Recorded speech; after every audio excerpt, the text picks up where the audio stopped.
Hello friends and welcome to my channel. So friends, there are a lot of you who wants to use Stable Diffusion but does not have the required hardware in their computers.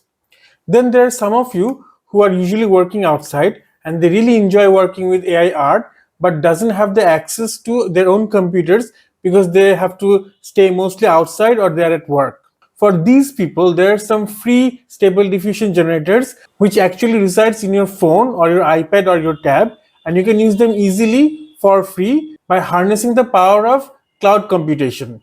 These Stable Diffusion generators need nothing but your phone and a stable internet connection.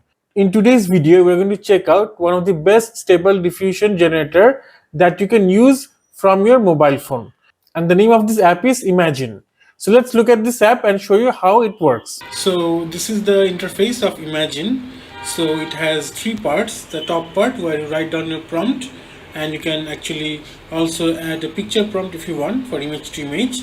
And then you have all these styles that you can use to define what kind of style do you want for image generations. And then over here you have artist styles which you can add to your image generation to create a certain artistic style.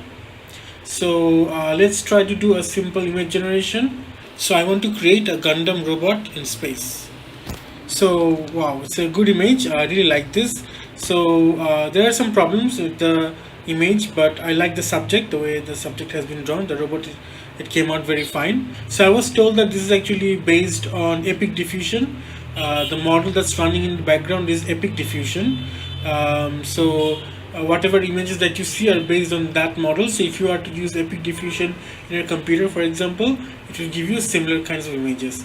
Now let's try image to image. I was told that it has some kind of support for ControlNet. So let's see what kind of ControlNet support it has for image to image. So I'm going to use this image which I had drawn in my iPad, and I'm going to use it as image to image input for imagAIne, and we'll see what kind of ControlNet effects it offers. See how I use the term Scribble before my prompt, because I wanted to use the Scribble ControlNet feature that's built in imagAIne, and see what kind of result that we get. So as you can see, it seems to use the Scribble ControlNet feature, and it created the image of a Batman in a very similar pose based on my drawing. So it definitely has Scribble and some other ControlNet features built in. I have tried this with Canny as well, and I found out that Canny is also built in to imagAIne. So guys, I hope you really like this app and you can start using it right now.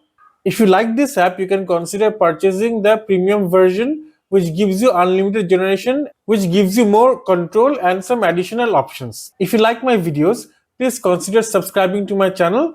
I will see you again in the next video. Till then, goodbye.